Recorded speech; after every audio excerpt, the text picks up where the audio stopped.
ಚಿತ್ರಲೇಖನ ರಂಗಮಂಡಿ P ಆಂಡಾಳ ಮಗಳು ಪುರಸ್ಕಾರ ಸ್ವೀಕರಿಸడానికి ವೇದಿಕಪೈకి రావాలి.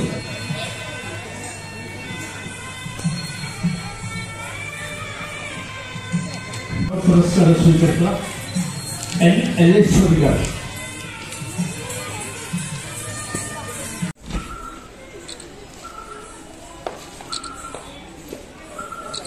మీ పేరు చెప్పినట్ట? నా పేరు విఘ్నేశ్వరి అండి, ఆర్ట్ టీచర్. నేను 15 సంవత్సరాల నుంచి నేను గురుకుల్ ఆర్ట్ ఫీల్డ్లో ఉన్నాను. నేను ఆర్ట్ టీచర్.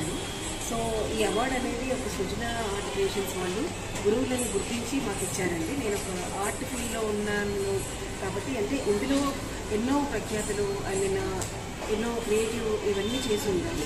సో మమ్మల్ని గుర్తించి ఇవ్వటం అనేది కూడా మమ్మల్ని ఈ రోజున చాలా మంది గుర్తించట్లేదు. ఆర్ట్ని అన్నింటినీ వాళ్ళు గుర్తించట్లేదు.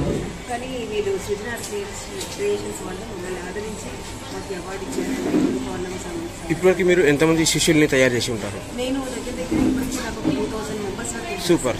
నెక్స్ట్ అందులోనే నేను ఆర్ట్లో వచ్చేసి టీటీసీ ఫ్యాకల్టీ కూడా నేను హైదరాబాద్లో. అచ్చా, టీచర్గా గురువుగా ఎన్ని సంవత్సరాల నుంచి మీరు? నేను 15 సంవత్సరాల నుంచి ఉన్నాను సార్. ఈరోజు సృజన ఆర్ట్స్ వాళ్ళు మీకు ఇంత గౌరవంగా బహుమతి అందించడం, how do feel about this beautiful moment? Sir చాలా హ్యాపీ సార్, చాలా హ్యాపీ. అసలు ఈ రోజులో గురువుల్ని పట్టించుకోవట్లేదు సార్. అసలు మెయిన్ థింగ్ ఏంటంటే అసలు గురువు అంటే రెస్పెక్ట్ కూడా లేకుండా అయిపోయింది సార్. అంటే ఏదైనా కూడా కమర్షియల్గా మనీ అన్నతో అయిపోయింది.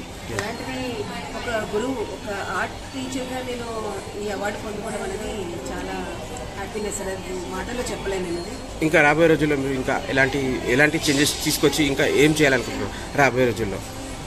సార్ ఇంకా పెద్ద అవార్డులు తీసుకోవాలని కోరుకుంటున్నాను సార్. నేను ఇంకా చాలామంది పిల్లల్ని నేను ఆర్ట్ ఫీల్డ్లో తీసుకోవాలని కోరుకుంటున్నాను. అంటే చిన్నపిల్లలు ఫస్ట్ పుట్టిన వెంటనే వాళ్ళు 1-2 years కాదు, ఫస్ట్ ఏదో స్క్రిబుల్ చేస్తూ ఉంటారు. అదే ఆర్ట్ సార్. ఫస్ట్ ఈరోజు మీకు అవకాశం ఇచ్చిన సృజన ఆర్ట్స్ వాళ్ళకి కానివ్వండి, అది ఆర్గనైజర్ కానివ్వండి, ఏమైనా చెప్పాలనుకుంటున్నారా? సార్ ఆయన మనస్ఫూర్తిగా నేను చెప్పాలనుకుంటున్నాను సార్. చెప్తాను సార్, దానికి మాటలు లేవు sir. Thank you madam. Thanks.